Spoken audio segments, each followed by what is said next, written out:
Reading by Gregg Margarite. Deathworld by Harry Harrison. Chapter 26. "It's a strange feeling," Jason said. "I've never really seen the perimeter from this side before. Ugly is about the only word for it." He lay on his stomach next to Rhys, looking through a screen of leaves downhill towards the perimeter.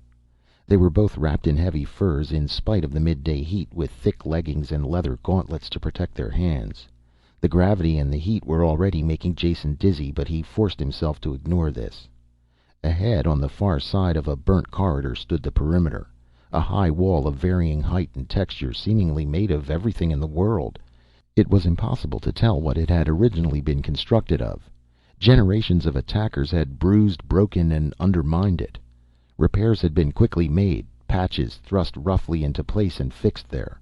Crude masonry crumbled and gave way to a rat's nest of woven timbers. This overlapped a length of pitted metal, large plates riveted together. Even this metal had been eaten through, and bursting sandbags spilled out of a jagged hole. Over the surface of the wall, detector wires and charged cables looped and hung. At odd intervals, automatic flamethrowers thrust their nozzles over the wall above and swept the base of the wall clear of any life that might have come close.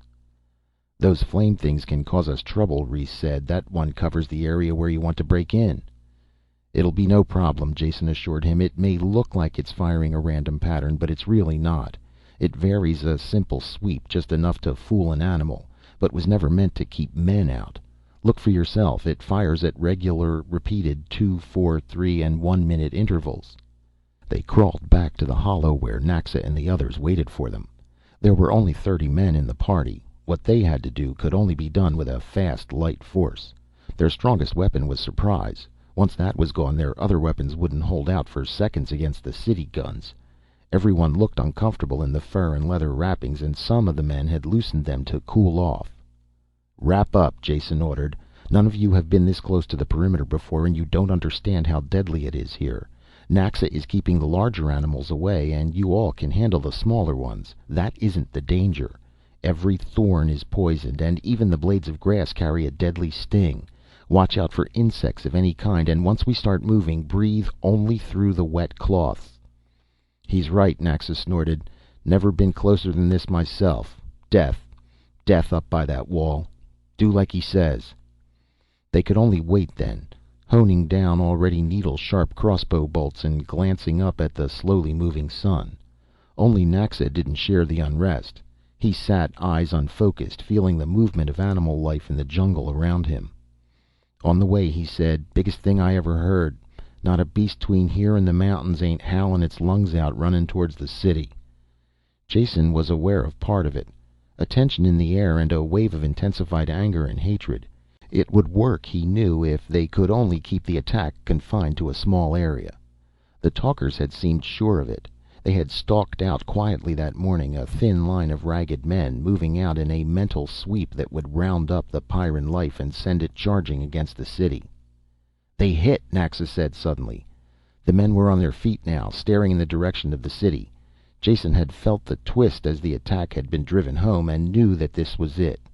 There was the sound of shots and a heavy booming far away. Thin streamers of smoke began to blow above the treetops. "Let's get into position," Rhys said.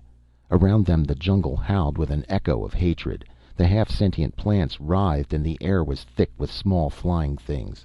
Naxa sweated and mumbled as he turned back the animals that crashed towards them. By the time they reached the last screen of foliage before the burned out area, they had lost 4 men. One had been stung by an insect. Jason got the med kit to him in time, but he was so sick he had to turn back. The other 3 were bitten or scratched, and treatment came too late.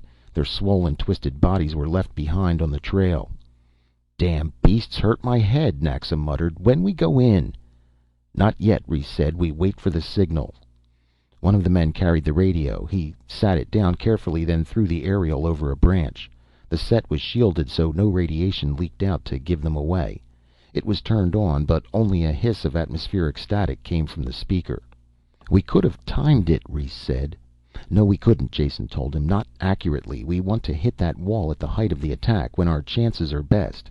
Even if they hear the message, it won't mean a thing to them, and a few minutes later it won't matter." The sound from the speaker changed. A voice spoke a short sentence, then cut off. "Bring me 3 barrels of flour." "Let's go," Rhys urged as he started forward. "Wait," Jason said, taking him by the arm. "I'm timing the flamethrower. It's due in there." A blast of fire sprayed the ground, then turned off. "We have 4 minutes to the next one. We hit the long period." They ran, stumbling in the soft ashes, tripping over charred bones and rusted metal. 2 men grabbed Jason under the arm and half carried him across the ground. It hadn't been planned that way, but it saved precious seconds. They dropped him against the wall and he fumbled out the bombs he had made. The charges from Crannon's gun, taken when he was killed, had been hooked together with a firing circuit. All the moves had been rehearsed carefully, and they went smoothly now. Jason had picked the metal wall as being the best spot to break in. It offered the most resistance to the native life, so the chances were it wouldn't be reinforced with sandbags or fill the way the other parts of the wall were. If he was wrong, they were all dead. The first men had slapped their wads of sticky congealed sap against the wall. Jason pressed the charges into them and they stuck, a roughly rectangular pattern as high as a man. While he did this, the detonating wire was run out to its length and the raiders pressed back against the base of the wall. Jason stumbled through the ashes to the detonator, fell on it, and pressed the switch at the same time. Behind him a thundering bang shook the wall and red flame burst out. Rhys was the first one there, pulling at the twisted and smoking metal with his gloved hands. Others grabbed on and bent the jagged pieces aside. The hole was filled with smoke and nothing was visible through it. Jason dived into the opening, rolled on a heap of rubble, and smacked into something solid. When he blinked the smoke from his eyes, he looked around him. He was inside the city.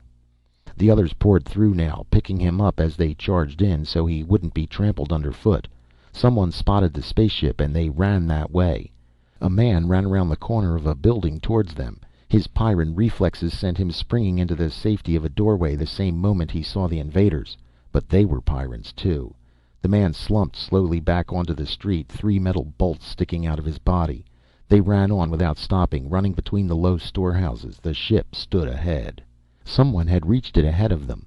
They could see the outer hatch slowly grinding shut. A hail of bolts from the bows crashed into it with no effect. "Keep going," Jason shouted. "Get next to the hull before he reaches the guns." This time 3 men didn't make it. The rest of them were under the belly of the ship when every gun let go at once. Most of them were aimed away from the ship. Still, the screaming of shells and electric discharges was ear-shattering. The 3 men still in the open dissolved under the fire.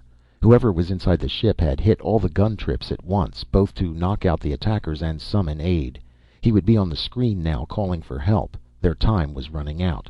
Jason reached up and tried to open the hatch while the others watched. It was locked from the inside. One of the men brushed him aside and pulled at the inset handle. It broke off in his hand, but the hatch remained closed. The big guns had stopped now and they could hear again. "Did anyone get the gun from that dead man?" he asked. "It would blow this thing open." "No," Rhys said. "We didn't stop." Before the words were out of his mouth, 2 men were running back towards the buildings, angling away from each other. The ship's guns roared again. A string of explosions cut across one man. Before they could change direction and find the other man, he had reached the buildings. He returned quickly, darting into the open to throw the gun to them. Before he could dive back to safety, the shells caught him. Jason grabbed up the gun as it skidded almost to his feet. They heard the sound of wide-open truck turbines screaming towards them as he blasted the lock. The mechanism sighed and the hatch sagged open. They were all through the airlock before the first truck appeared. Naxa stayed behind with the gun to hold the lock until they could take the control room. Everyone climbed faster than Jason once he had pointed them the way, so the battle was over when he got there. The single city Pyrran looked like a pincushion. One of the techs had found the gun controls and was shooting wildly, the sheer quantity of his fire driving the trucks back. "Someone get on the radio and tell the talkers to call off the attack," Jason said. He found the communications screen and snapped it on. Kirk's wide-eyed face stared at him from the screen. "You," Kirk said, breathing the word like a curse. "Yes, it's me," Jason answered. He talked without looking up, while his hands were busy at the control board. "Listen to me, Kirk, and don't doubt anything I say. I may not know how to fly one of these ships, but I do know how to blow them up. Do you hear that sound?" He flipped over a switch, and the faraway whine of a pump droned faintly. "That's the main fuel pump. If I let it run, which I won't right now, it could quickly fill the drive chamber with raw fuel. Pour in so much that it would run out of the stern tubes. Then what do you think would happen to your one and only spacer if I pressed the firing button? I'm not asking you what would happen to me, since you don't care. But you need this ship the way you need life itself." There was only silence in the cabin now. The men who had won the ship turned to face him. Kerk's voice grated loudly through the room. "What do you want, Jason? What are you trying to do? Why did you lead those animals in here?" His voice cracked and broke as anger choked him and spilled over. "Watch your tongue, Kerk," Jason said with soft menace. "These men you are talking about are the only ones on Pyrrus who have a spaceship. If you want them to share it with you, you had better learn to talk nicely. Now come over here at once, and bring Brucco and Meta." Jason looked at the older man's florid and swollen face and felt a measure of sympathy. "Don't look so unhappy. It's not the end of the world. In fact, it might be the beginning of one. And another thing.